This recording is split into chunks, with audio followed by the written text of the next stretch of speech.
Play Your Role is a proud affiliate of Only Crits Dice. Check the link in the description for beautiful and high-quality hard-edge and metal dice, as well as other tabletop products.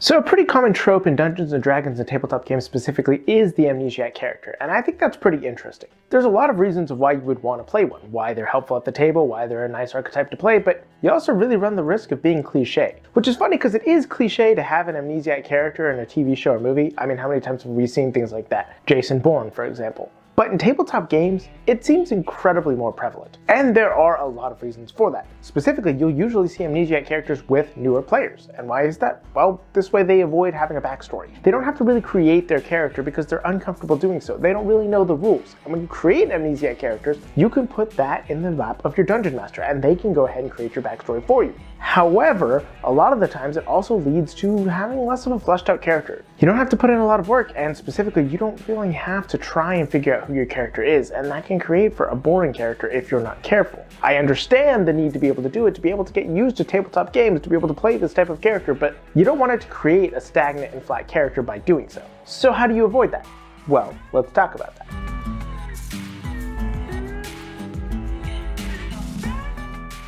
So like I mentioned in the intro, Amnesiac characters are oftentimes played by new players in order to be able to avoid creating a backstory, and I don't think that's lazy most of the time. The reason that they do this is they really want to figure out how to play D&D. A lot of the times people who play Dungeons & Dragons aren't experienced storytellers, they're not experienced writers, they don't know how to create these things. And so to ask them suddenly to create this fleshed out character, for a lot of people, is unfair. It's a large expectation, and I'm sure that there are some people who will say, well, if you're going to go into playing a tabletop character or playing a tabletop game, you should already be prepared to have to play this and make these characters and backstories.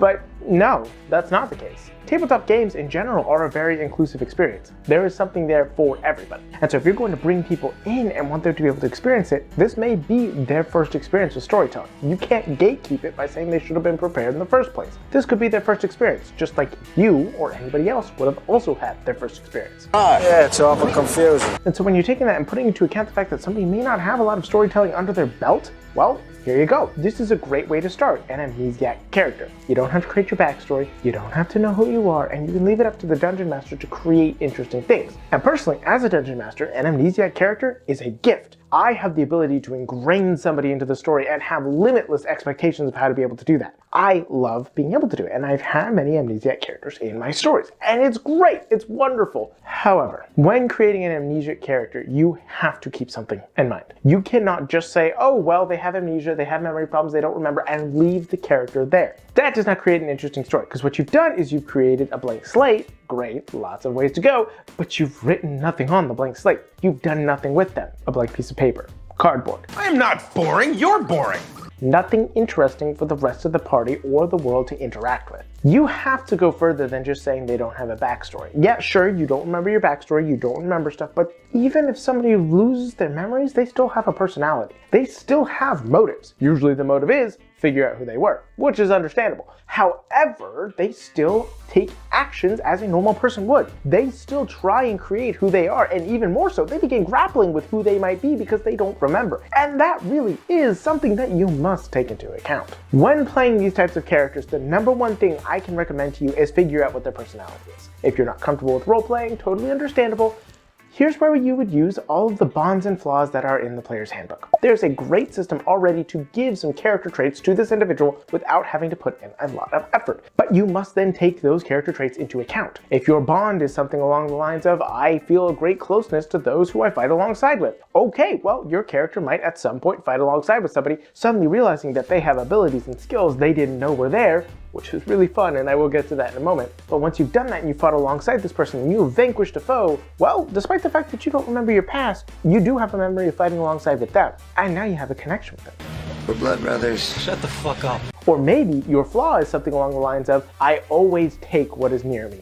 You are a kleptomaniac. You steal uncontrollably. Okay, well, you start doing that, and now you have to consider the fact of why you do that. Why does my character steal things? And it starts to connect things to your past. Hey, maybe was I neglected as a young individual? When I was growing up, did I not have a lot? Was I an urchin on the street? Those things begin to connect in. You see what I'm saying? You cannot have an Amnesiac character who is just nothing, just exists but doesn't do anything. Every action they take will inform of who they might have been. And if you don't have any memories, inherently you're going to want to know why. You're going to be curious as to who you were. And if you are generally just not curious whatsoever, well then that also says something about your character, doesn't it? It says that your character probably is very carefree, probably doesn't care a lot, probably did something horrible in their past that they don't want to remember, all sorts of different things. Probably because they're still trying to forget about it. When you take that into account and take into the fact that any actions you take will inform who you were, you understand that an Amnesiac character must have a character. And on that note, there are then your class abilities. And this is one of my favorite parts of playing any sort of character with memory loss. When your character cannot remember things, but they have these insane abilities, and it doesn't matter what they are. If you're a fighter and you have the ability to fight like a badass, okay, well, that's weird because you don't remember learning how to do that. It's all muscle memory.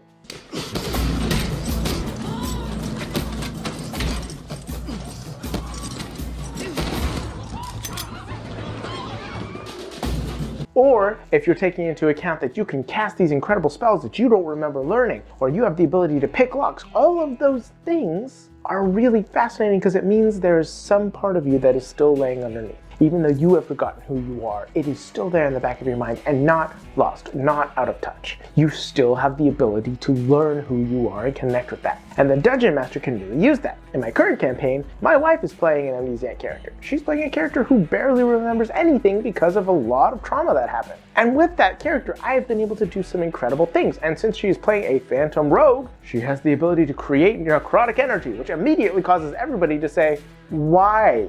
Why can you do that? And she doesn't know, which creates a fascinating dichotomy and also creates a very fun character dynamic. Because when you are playing a character with memory loss who can do something concerning, like talk with ghosts and create necrotic energy, most people will be concerned about that. They will automatically assume you are up to no good. But if you genuinely don't even remember how you can do that, there's a chance for them to be able to help your character out, for the party to connect with your character, even though they're doing some concerning things. And so you create a fully fleshed out character within the forgotten character. And yes, this is great for people who don't understand storytelling, or are new to this, or are just generally nervous at the table, or just want to give the Dungeon Master a ton of ability to be able to decide what happened in the backstory. It is great for all of that, but it does still require you to go a little bit out of the box to be able to make something worth playing. And if you could do that and create a genuine character within the character, it could create something far more fascinating without the need to write your backstory. And if you could do all that, you could play a pretty great character